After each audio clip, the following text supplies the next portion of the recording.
हमारा प्यारा देश जो धर्म और संस्कृति में पूरे विश्व में पूजा जाता है। हमारे मंदिर हमारी विशेष धरोहर है जहां दर्शन करने पूरे विश्व से लोग आते हैं। आज हम आपको लेकर चलते हैं एक ऐसे मंदिर के दर्शन कराने जहां 5 नदियां एक साथ बहती हैं और एक कुंड में समाहित होती हैं। कहाँ है ये स्थान, क्या है यहाँ की पौराणिक मान्यता, आइए जानते हैं।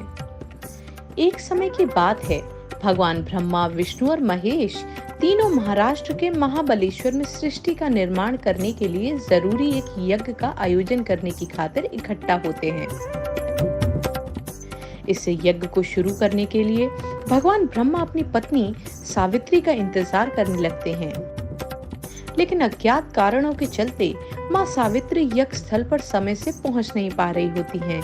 यज्ञ में हो रहे विलंब के चलते ब्रह्मा जी नाराज हो जाते हैं और इंद्र से अपने लिए एक नई स्त्री ढूंढने को कह देते हैं।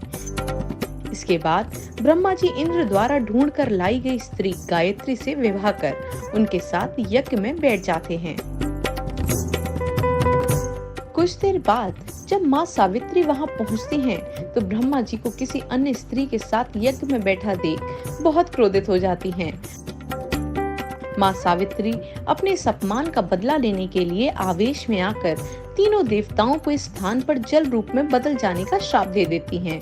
उनके श्राप से नाराज होकर भगवान ब्रह्मा भी सावित्री और गायत्री को इस स्थान पर जल रूप में बदल जाने का श्राप दे देते हैं।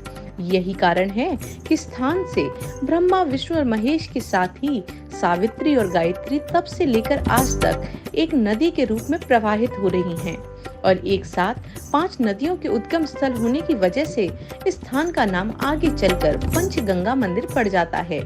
तब से लेकर आज तक ब्रह्मा जी स्थान से वेण्णा नदी के रूप में, भगवान विष्णु कृष्णा नदी के नाम से और भगवान भोलेनाथ कोयना नदी में तब्दील होकर प्रवाहित हो रहे हैं। वहीं ब्रह्मा जी के श्राप के चलते सावित्री और गायत्री भी अपने मूल नाम के साथ इस स्थान से प्रवाहित हो रही हैं। आप ये रहस्य जानकर हैरान रह जाएंगे कि इस मंदिर में ब्रह्मा, विष्णु, महेश पूर्व दिशा की ओर बहते हैं, वहीं सावित्री और गायत्री इसके ठीक उल्टे पश्चिम दिशा की ओर बहकर अरब सागर में मिल जाती हैं। मंदिर में दर्शन के लिए आपको यहाँ सुबह 5 बजे से दोपहर 12 बजे तक या फिर शाम 4 बजे से लेकर रात्रि 9 बजे तक अपनी उपस्थिति दर्ज करानी होती है। मंदिर में प्रवेश करने पर आपकी मुलाकात यहाँ के मुख्य आकर्षण यानी पत्थर से बनाए गए गौमुख से होगी। इस गौमुख से ही कृष्णा, कोयना, वेण्णा, गायत्री और सावित्री इन 5 स्वयंभू नदियों का पानी एक साथ मिलकर बहता है। और ऐसा क्यों होता है, इसके पीछे का धार्मिक कारण तो आप जान ही गए हैं। हालांकि यहाँ से प्रवाहित होने वाले पानी में असल स्रोत का पता तो अब तक खुद वैज्ञानिक तक नहीं लगा पाए। गौमुख से गिरता पानी नीचे बने कुंड में जाकर जमा होता है और यहाँ आने वाले लोग इस पानी को अपने साथ घर लेकर जाते हैं ताकि पूजा पाठ के दौरान इस जल का इस्तेमाल कर सकें। इस बात से आप जनमानस में इस जल की पवित्रता और महत्वता का अंदाजा आसानी से लगा सकते हैं।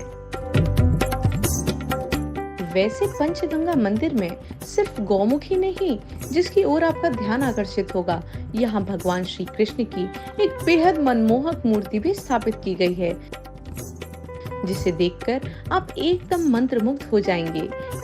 इतना ही नहीं तो पंचगंगा मंदिर में भगवान श्री कृष्ण जी को समर्पित 5 मिनी हॉल भी मौजूद हैं। आप मंदिर में इन सभी मिनी हॉल के भी दर्शन कर सकते हैं। और सबसे खास बात यह है कि मंदिर के अंदर 5 नदियों में उद्गम के लिए अलग अलग विशेष स्थान बनाया गया है, जो प्रतीकात्मक रूप से इन 5 नदियों का उद्गम स्थल माना जाता है। इनके अतिरिक्त यहाँ गुप्त रूप से सरस्वती और भागीरथी नदी का भी उद्गम स्थल होने की मान्यता है। तो कैसी लगी आपको इस विशेष मंदिर की जानकारी, हमें कमेंट बॉक्स में अवश्य बताएं और देखते रहें हमारा चैनल के दर्शन।